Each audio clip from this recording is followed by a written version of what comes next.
ہمارے حاجی عبدالوہاب صاحب کے رحمتullah علیہ کے والد صاحب سخت ناراض ہو جب وہ تبلیغ میں لگے، تو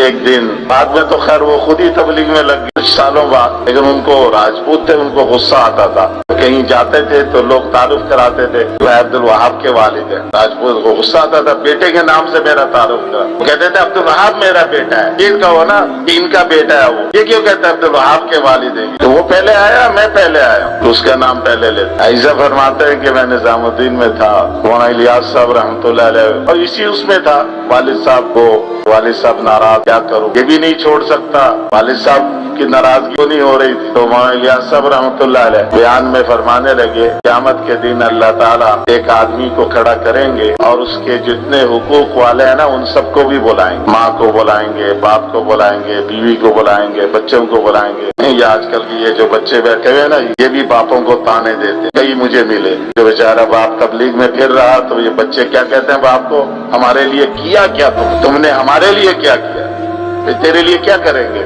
تو کر اب خود، بالغ ہونے کے بعد تو اب ذمہ ہی نہیں ہے، باپ کھلا رہا تجھے مفت، باپ کو کہتا ہے کہ میرے لیے کیا کیا تم، بالغ ہونے تک باپ نے کھلا پلا دیا، بس ذمہ داری ختم، چھٹی اب جا بھاگ۔ تو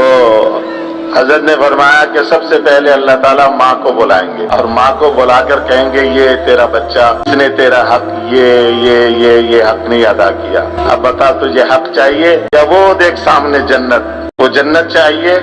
آئی صاحب نے اسی طرح فرمایا، مولانا الیاس صاحب رحمتullah علیہ نے یوں انگلی سے اشارہ کیا کہ وہ دیکھ سامنے جنت، وہ جنت چاہیے یہ حق چاہیے، ماں جب جنت دیکھے گی تو کہے گی جنت چاہیے، اللہ تعالیٰ کہیں گے اچھا پھر حقوق معاف سارے، وہ کہے گی معاف، میں کہ چل جا جنت میں جا، پھر باپ کو بلائیں گے تیرے بیٹے نے یہ حق توڑا ہے، اب بتلا تجھے حق چاہیے یا وہ دیکھ جنت چاہیے، باپ کہے گا جنت چاہیے، انہیں کہا معاف، انہیں کہا معاف، انہیں کہا جا، پھر بیوی کو بلائیں گے، پھر بچوں کو بلائیں گے، اسی طرح ایک ایک کر کے بلاتے جائیں گے اور پھر سارے حقوق معاف کروا کر اس کو جنت دے کر راضی کر دیا، اس کو بھی کہا جا تو بھی۔ ایسا کہتے جب میں نے یہ بات سنی حضرت سے بس پھر میں نے کہا اب تو ہو گیا کام، اب تو کام ہو گیا، بس پھر دن رات نہ گھر دیکھا نہ در دیکھا نہ رشتے ناتے کچھ نہیں، بس اس کام کو اپنا کام بنا۔ قرآن کی تفسیر ہے قرطبی تو میں دیکھ رہا تھا تو وہ اس میں یہ حدیث نظر آ گئی، حضرت ایسا فرماتے تھے مولانا الیاس صاحب رحمتullah علیہ، اللہ نے فرمایا رسول نے فرمایا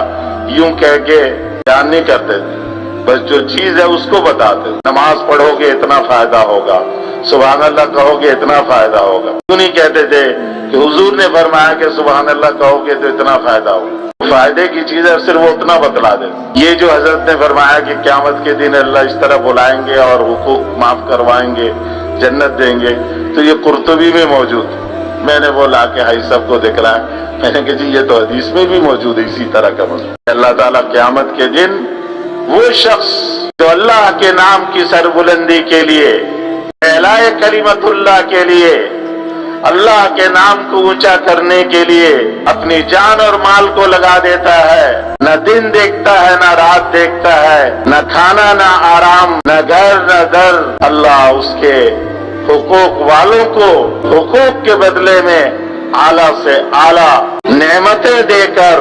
سارے حقوق معاف کروائیں گے اور سب کو جنت میں اکٹھا۔ وہ تو سخی ہے، داتا ہے، اس کے خزانے میں کیا کمی؟